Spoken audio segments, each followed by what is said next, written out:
Assalamualaikum warahmatullahi wabarakatuh. Perkenalkan, nama saya Sahira Marwah Hanisa, absen 35. Tujuan saya membuat video ini adalah untuk memenuhi tugas informatika. Verifikasi data adalah proses untuk memastikan bahwa data yang dikumpulkan atau diterima adalah benar, akurat, dan sesuai dengan sumber aslinya. Tujuan utamanya adalah memastikan kevalidan atau kebenaran dan keandalan atau reliabilitas data sebelum digunakan untuk analisis, laporan, atau pengambilan keputusan. Mengapa verifikasi itu penting?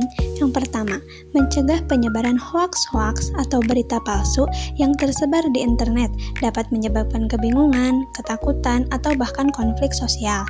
Selanjutnya, untuk menjaga kredibilitas diri saat kita membagi informasi. Yang terakhir, untuk meningkatkan literasi media, kemampuan untuk memverifikasi konten di internet. Langkah-langkah dalam verifikasi. A. Memeriksa sumber informasi. Periksa apakah informasi itu berasal dari sumber terpercaya atau bukan. B. Gunakan situs pengecekan fakta seperti cekfakta.com, Mavindo, atau Snopes. C. Cek tanggal publikasi artikel atau berita. D. Cari sumber lain yang melaporkan informasi yang sama. E. Periksa kesesuaian fakta, bandingkan artikel atau beritanya. F. Menggunakan alat pengecekan fakta. Dan terakhir, periksa siapa yang menulis atau membuat artikel tersebut.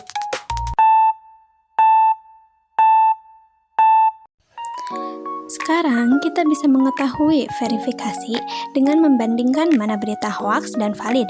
Nah, untuk itu, mari kita mencoba untuk membandingkan artikel dan membuktikan apakah hoaks atau fakta. Nah, di sini saya mempunyai satu berita, di mana berita ini memang sedang lumayan ramai diperbincangkan di kalangan K-pop. Jadi, saya di sini ingin membuktikan apakah memang benar berita ini hoaks atau valid dengan cara memverifikasinya. Kita akan mencoba untuk membuka salah satu artikel dan kemudian membandingkannya dengan artikel lain. Di sini, saya membuka artikel dari Liputan 6. Nah, artikel dari Liputan 6 ini memang sudah terdengar tidak asing, maka berita yang disampaikan kemungkinan besar valid, karena artikel ini sudah ramai orang tahu dan terpercaya. Di sini juga terdapat penulis dan tanggal publikasinya.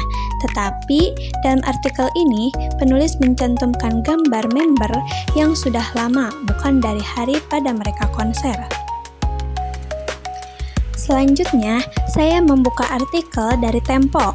Nah, dalam artikel ini bisa kita lihat bahwa berita yang disampaikan sama jelasnya dengan berita sebelumnya, yaitu tentang insiden kembang api yang mengenai para penggemar.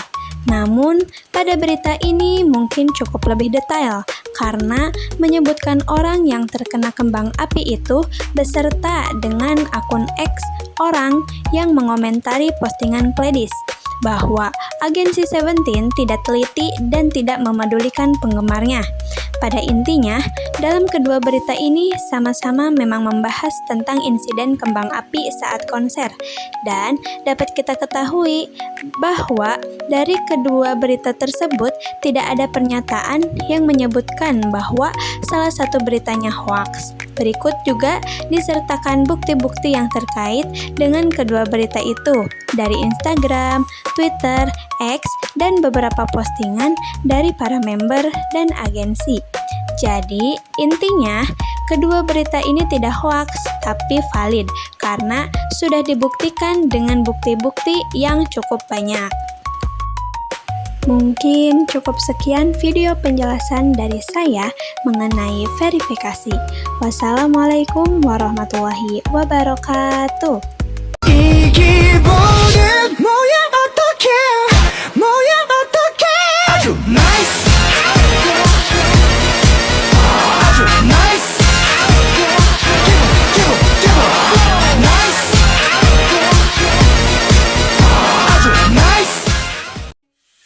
다음에 또 만나